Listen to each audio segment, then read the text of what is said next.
డిఎస్పీగా joining report ఇచ్చిన boxer Nikhita. నిజంగా చూసాం క్రీడలో అత్యున్నతమైన ప్రతిభ కనపరిచినటువంటి వ్యక్తులకు గ్రూప్ 1 ఉద్యోగం లేదా గ్రూప్ 2 ఉద్యోగం ఇచ్చేటువంటి పరిస్థితి ఉంటుంది. ఇక్కడ ఉన్నటువంటి గ్రూప్ 2 ఉద్యోగానికి కూడా గ్రూప్ 1కి ఉన్నటువంటి ఏదైతే మనకు మహమ్మద్ సిరాజ్ సిరాజ్కు గ్రూప్ 1 ఇక్కడ ఉన్నటువంటి జరీనా కూడా డిఎస్పీ ఉద్యోగం ఇచ్చి ఇక్కడ ఆదుకునేటువంటి నేపథ్యం ఉంది. అంటే చూడండి ఏ విధంగా ఉందో.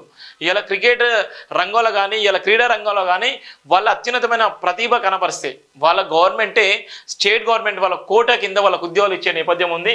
ఇక్కడ డిఎస్పీగా కూడా నిఖితా జరీన్ కూడా సెలెక్ట్ అయిన నేపథ్యం ఉంది. ప్రముఖ మహిళా boxer Nikhita Zareen DSP special police joining report ఇచ్చింది. బుధవారం డీజీపీ జితేందర్కు జాయినింగ్ రిపోర్ట్ను అందించింది. నిజామాబాద్ జిల్లా చెందిన నిఖితా జరీన్ బాక్సింగ్లో 2 సార్లు ప్రపంచ ఛాంపియన్గా గెలిచింది. అలాగే కామన్వెల్త్ గేమ్లో గోల్డ్ మెడల్, ఏషియా గేమ్లో కాంస్య పథకం గెలిచిన విషయం తెలిసింది. ఇటీవల ప్యారిస్లో ముగిసిన ఒలింపిక్ క్రీడలో ఆమె పాల్గొన్నారు. నిఖితా జరీన్కు డిఎస్పీగా నియమిస్తూ ప్రభుత్వం ఇటీవల ఉత్తర్వులు జారీ చేసిన విషయం తెలిసిందే. దీంతో డిఎస్పీ స్పెషల్ పోలీసుగా నిఖిత్ జాయినింగ్ రిపోర్ట్ను డీజీపీకి అందించింది. ఈ సందర్భంగా నిఖితకు డీజీపీ జితేందర్తో పాటు శాంతి భద్రతల అడిషనల్ డీజీపీ మహేష్ భగవత్ కూడా శుభాకాంక్షలు తెలిపిన నేపథ్యం కూడా ఎంత అదృష్టం చూడండి. అదృష్టం అంటే అట్లుంటుంది. అదృష్టాన్ని మించింది ఏముంటుంది.